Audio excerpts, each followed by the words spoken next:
Today we're going to talk about Curse Scroll number 3, Midnight Sun for ShadowDark. Now, Curse Scrolls are zines. They're official publications for ShadowDark from the Arcane Library, and they're packed with goodness. They have character classes, spells, monsters, a hex crawl, even an entire dungeon. They literally have something for everyone. And if you're a player or a referee for ShadowDark, these are must-have items. By the end of this review, you'll see why. And for a Curse Scroll number 3 specifically, you can tell from this Nordic-dressed lass on the cover, it's Viking themed.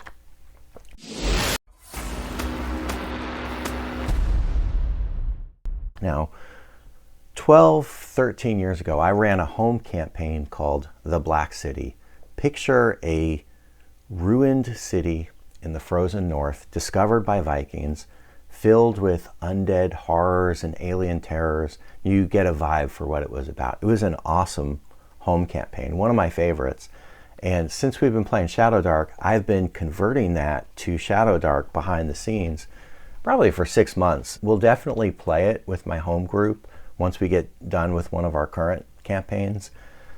And when I go to a convention or play public games, typically I'm grabbing one of those dungeons from the Black City, and that's what I'm running, just so I get more ShadowDark experience.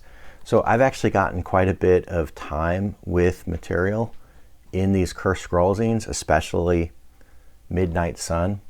And as we go through the review, I'll talk about my observations. Now, so you guys are seeing what I'm seeing. I'm going to switch to the online review, and let's take a look at Curse Scroll 3. All right, first thing on the inside cover here, that map is a hex crawl. This is something called the Isles of Andric. There's about 15 hex crawl locations in each of these Curse Scrolls. They get about a paragraph of text, enough so that you could run it as a hex crawl without much embellishment. It's a mix of settlements and adventure sites, or it gives you the launching point to go and create a much deeper experience. If you backed the Western Reaches, the recent Kickstarter for ShadowDark, my expectation is these are all going to be incorporated into a much larger setting. And I'm not going to dive deeper into the hex crawl here in this review, but you can see you get a map, encounter tables, and then several pages worth of key descriptions for the hex crawl locations. I think the first thing we're going to take a look at are the character classes. The first one's the Seawolf. Before we even dive in, can we just take a moment and appreciate that full page Norse artwork there?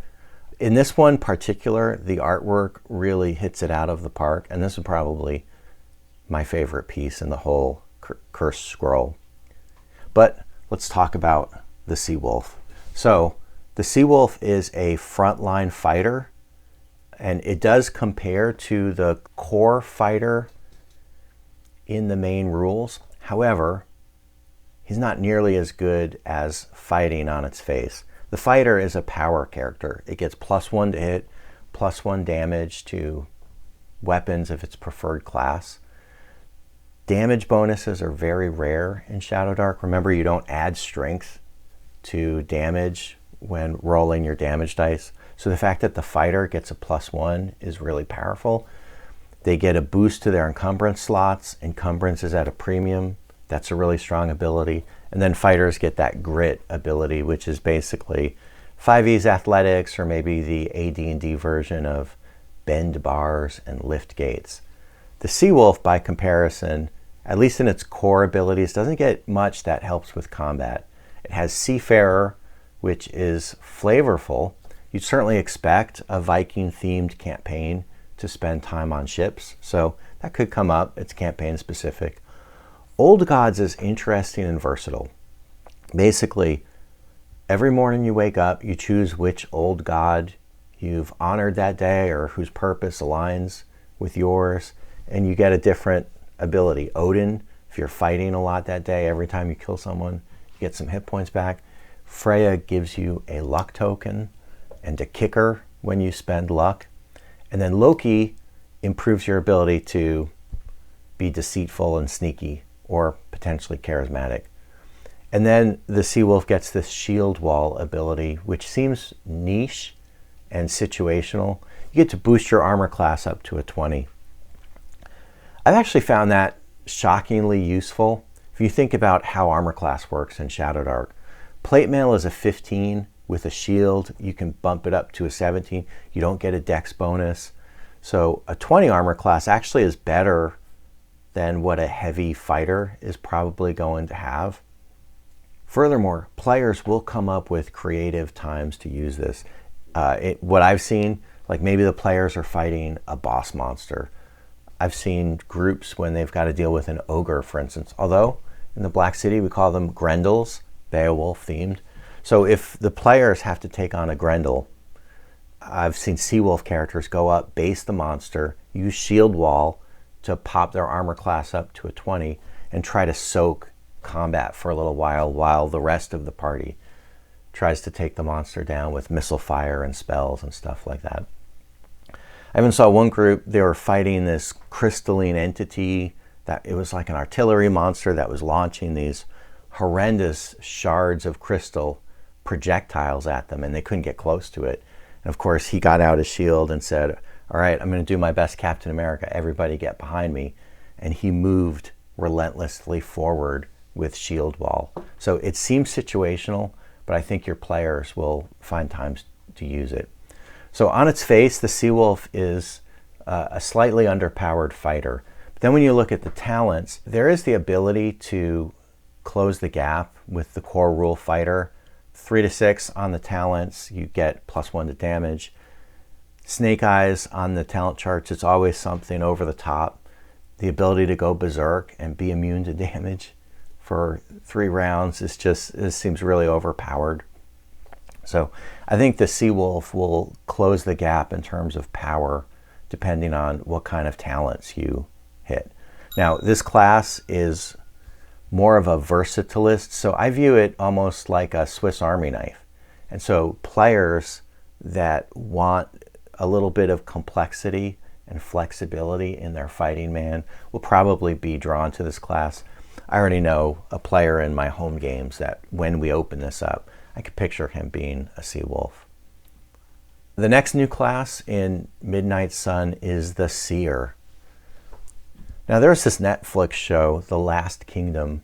It featured Anglo-Saxon England, I want to say 9th century or early 10th century, during the time of the Danelaw when there were Vikings in England. And in the later seasons, it actually featured a lot of seers in and amongst the Vikings. So when I see this class, I always picture one of those characters from The Last Kingdom. It is a spellcaster. The spell list is a blend of sort of divination and luck-oriented spells, some utility and light healing, and then as the class progresses, some flavorful combat spells. But if you look at the class abilities, the main thing is Omen. So 3 times a day, the Seer can generate a luck token for themselves. When they use their own luck tokens, they get a kicker, just like what the Sea Wolf has. This is very much a luck matters class. And on the spell list, there's actually a first level spell called Trance that lets the Seer give a luck token to another player character. If you think about the core rules, clerics can do that too through Bless. But Bless is a level 2 spell. The cleric gets it at level 3 and it's a DC 12. So the Seer gets the same ability at level 1, but it's only a DC 11. So this class really has the ability to generate a lot of luck tokens. And in my experience, that has the ability to really smooth out the party's experience at the table. Actually, both the Seer and Sea Wolf have this theme of luck tokens matter. Even with the Sea Wolf, I see most players choose Freya as their default old god. Who doesn't want to give themselves a luck token at the start of a session? So I think the utility of both these classes is going to depend on your attitude towards luck tokens at the table. Me, I try not to be Oprah, where you get a luck token, you get a luck token, you get a luck token. Everybody gets a luck token. I try to be a little stingier, specifically so that these classes feel meaningful and that they're making a difference. So I try to give out, or limit myself, I should say, to 1 to 3 luck tokens per game session. One of my campaigns right now features a bard, and so that gives him the space to be a really powerful character within the party, because the bard can generate several luck tokens per day, and I feel the same way about the seer. One last thing before we leave the seer. If you look at the weapons, dagger, stave, and spear. Stave is a new weapon. We're going to look at it right now in a second, so file that away. The seer is the only class in the game that can use the stave. So there are titles, some new backgrounds, descriptions of the old gods. Let's take a quick look at gameplay. And you can see 2 new weapons right away. The hand axe, that was something that was missing in ShadowDark, and the stave. The stave is basically an upgraded quarterstaff. People have complained in the core rules that the staff only does 1d4 damage, basically the same as a dagger. It can be used by clerics and wizards. The stave does 1d6, so it's on par with like a mace. It's two-handed, and then it has a new property called S, sundering, which we're going to talk about in a second. It's interesting because unless you house rule it, priests and wizards can't use staves, but the seer can, and I'm not sure what I'm going to do. On the one hand, I kind of like the idea that the seer has this weapon that only they can use. Technically, fighters who can use all weapons could choose to use a stave if they wanted to. But let's take a look at round shield and then sundering. So round shield's a new kind of shield. It's slightly more expensive than the core rule shield, which is 10 GP. When you look at sundering, when you are hit with a melee attack, you can sacrifice the item to negate the attack, basically. There used to be a house rule in the OSR 12, 15 years ago, something like that, called shields shall be splintered. And it was basically this. You could choose to have your shield destroyed to negate an attack. And while it was a popular house rule, it was also a little controversial in OSR terms. If you think about how basic expert or old school essentials can work, first off, characters have a lot more money, 10 times as much as what ShadowDark characters will have. So they can buy a lot more shields. Typically, adventuring parties would be 6 to 10 people in the party, something like 4 to 6 player characters, and then a whole gaggle of hirelings, retainers, torchbearers, lots of people to carry extra shields.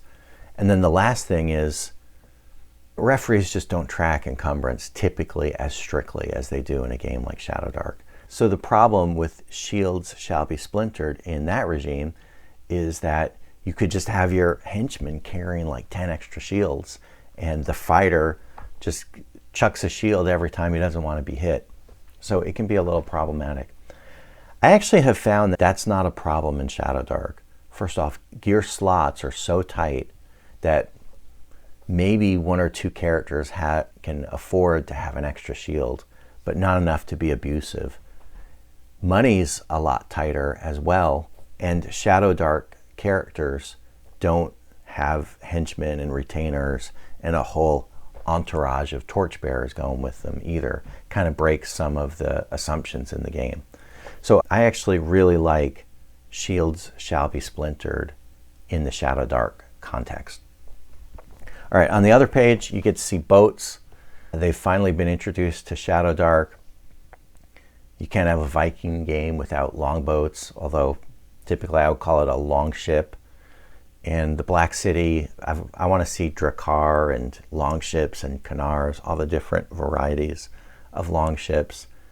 The gear slots on the boats are really limited. A Canar can hold like 20 tons of cargo, so that probably needs some tweaking. And I do think boats were a bit of a missed opportunity. Yes, we need them. There's no further rules here developing hex crawl or sea crawling, or what people would call assault box capability. I think if you're looking for that, you're going to have to look outside at like Old School Essentials or BX. But based on the modular nature of these cursed scrolls, there's still a great chance that when we get to cursed scroll 7, 8, or 9, a couple years down the road, right, that we get proper sailing rules for ShadowDark. Oaths are a new gameplay element. The player can swear to the gods that they're going to do something. If they do it, they get a permanent benefit. If they fail, they get a permanent detriment. Kind of a neat little mechanic. There's a monastery in here.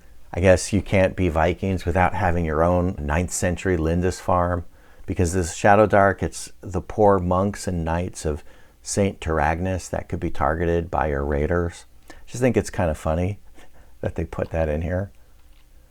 All right, we'll mostly skip magic. I gave you a quick overview of what the seer is like. The other thing they do pretty well is they buff party members.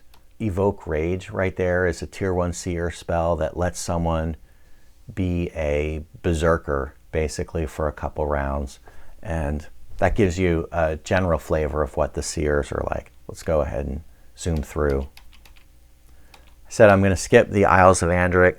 We don't have to spend too much time on the monsters. They are Norse themed. There's like a Drake, Draugr. Anyone who's played Skyrim knows about the Draugr. There's a Valkyrie. A high-level seer spell can actually summon a Valkyrie, and I'm sure as a referee you can come up with other reasons to have the chooser of the slain appear. So I want to take a minute and talk about Hoard of the Sea Wolf King. You actually see underneath it, it says a 0-level gauntlet adventure.